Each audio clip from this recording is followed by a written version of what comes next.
भाई ये बंटने की कहानी सुनते सुनते 800 साल हो गए, इसको कहीं खत्म होना चाहिए, कहीं विराम लगना चाहिए। मुझे तो जब ये बताया गया कि निरसा के अंदर यहां किसी पंडित का चुनाव इस बात पे नहीं होता है कि वो ब्राह्मण है, यहां इस बात पे होता है कि कौन आदमी उस सब्जेक्ट को जानता है, उसकी जाति क्या है, उसका वो किस जन्म में उसने जन्म लिया है, ये महत्वपूर्ण नहीं है। तो यहाँ दलित भी बैठते हैं, ठाकुर भी बैठते हैं, यहाँ यादव भी बैठते हैं, यहाँ पंडित जी भी बैठते हैं। ये पूरे देश में क्यों नहीं हो सकता?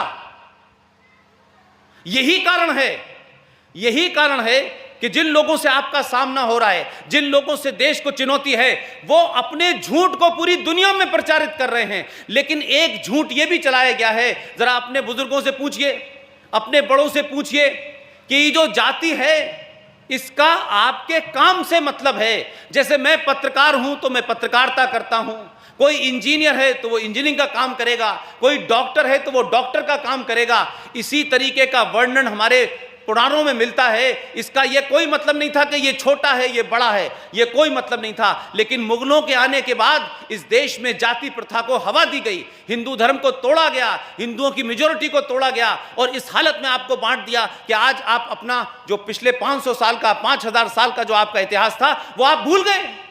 आपको पता ही नहीं है कि आप दुनिया में इतने मजबूत क्यों थे, क्यों दुनिया आपको सलाम करती थी। इसलिए नहीं कि आपके पास बड़े सारे न्यूक्लियर बम थे, इसलिए नहीं कि आपके पास बड़े सारे हथियार थे, आपके पास बुद्धि थी। उस बुद्धि का इस्तेमाल कीजिए। यह समय आ गया है क्योंकि ये इस सदी की आखिरी लड़ाई लड़ी जा रही है। पूरी दुनिया में जहां जहां इस्लामिक आतंकवाद जा रहा है, चाहे वो अमेरिका हो, चाहे जर्मनी हो, चाहे फ्रांस हो, चाहे जापान हो, सब जगह यही कहा जा रहा है कि इस्लामिक आतंकवाद को अगर कोई चैलेंज कर सकता है, अगर कोई इसको रोक सकता है तो सिर्फ भारत से उम्मीद है। ये फ्रांस का प्रेसिडेंट भी कहता है, ये जापान का प्रेसिडेंट भी कहता है, ये जर्मनी का प्रेसिडेंट भी कहता है। तो आप ये नहीं समझ रहे कि क्या शक्ति है आपके अंदर, क्योंकि आप उस झूठ को जानते हैं और आपके देश में उस झूठ को उजागर करने वाले बहुत सारे लोग हैं। इसलिए मैं कहता हूं कि इतनी देर मत कर दीजिएगा कि जब आप जागें तो इतनी देर हो जाए कि उस जगने का कोई फायदा ना हो।